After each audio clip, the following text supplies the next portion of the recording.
1985, 5 o'clock in the morning on a cool spring morning.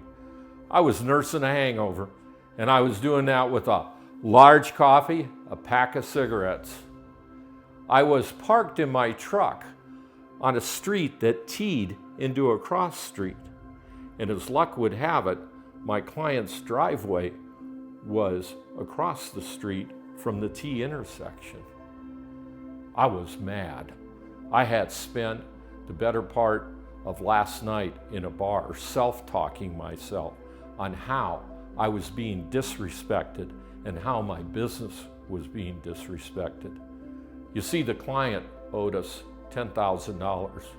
He not only wasn't paying his bill, but he wasn't answering the phone calls that we made in an attempt to bring the account up to current. Finally, about 6 o'clock in the morning, he strolled out of his house in his bathrobe. He bent over to pick up his paper, and about that time I fired off that Ford F-250 with the new diesel engine, and I rolled into his driveway with a little skid. He jumped back onto the grass. I got out of the truck and I went toe to toe, chest to chest, and nose to nose. And I told him in no uncertain terms, "You owe us money. You're not responding. I get paid today, or tomorrow the truck's going right through the house." That afternoon, the office radioed me. Remember, in '85, we didn't have cell phones. They asked if I'd stop at a payphone and call in. I did. The bookkeeper instructed me that the client had peeled off 100 $100 bills. His account was paid in full. The second half of that was, he never wants to do business with me again. Can you imagine if I had that behavior today in 2019? I would have been handcuffed and hauled away. But you see, my anger got the best of me. My anger helped me make bad decisions and bad choices. About 22 years ago, my wife sat me down and she said, "Your anger is out of control. Not at me, but anybody that you come in contact with that you think is being disrespectful, you fly off the handle, and it's embarrassing for me. I don't think I can take it anymore. You need to seriously look at making some changes." Well, she didn't have to tell me twice. I did some research and I got a referral to a counselor. When I met with that counselor, he explained to me that he didn't do anger management. But there was a new guy in his office who did do anger management. This new PhD was who I should see. So I made another appointment. I showed up 15 minutes before the appointed time, and I sat in the waiting room.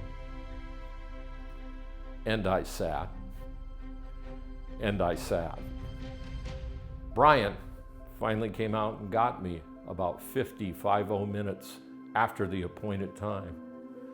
He guided me back into his office. He sat down at his desk, and as I passed his desk, I just happened to glance at my watch. As I sat down, he kind of sat back and looked at me and said, "Before we get started, why don't you tell me the hidden message that you were trying to deliver when you looked at your watch?" I went ballistic. I was literally yelling at this man. And I said to him, "You are rude. You left me sitting out in your waiting room for 50 minutes. My CPA tells me that I get X an hour, and the next time you leave me sitting out there, I am going to charge you that X an hour. You know what? I'm even going to see that and raise you one better. I'm going to pull that new PhD on the wall that the ink hasn't dried on yet, and I'm going to buy and sell that a few times." And then I noticed something. Have you ever seen one of those large yellow pads of paper? Well, Brian's pen was racing across that yellow pad so fast, I swear there was smoke coming off of the pen. But to his credit, he stuck with me. We worked together for a year. We went through layers and layers. And as it turns out, because of a lot of my childhood experiences, when I feel that somebody's coming on to me in a disrespectful manner, my best offense is a strong defense, and I just bust them between the eyes verbally. He taught me how to manage that. He taught me how to take 5 seconds and process it. If you are having trouble with anger, if anger is making you make bad choices, if it's driving you to make bad decisions and it's getting you in trouble, then I would encourage you, as painful and as hurtful as it is to do self-examination, I encourage you to get help with your anger. I hope you can see a fine PhD like I did. If you can't, if that's not in your wheelhouse, that's okay. The bookstores are loaded with shelves and shelves of anger management books that can really help you out. You can even get books on audio. Take the time, figure out what your triggers are so that you can control your anger. And here's the good news. For the past 22 years, I've led a very, very peaceful life. Do the work. The life that you save from bad choices may be your own.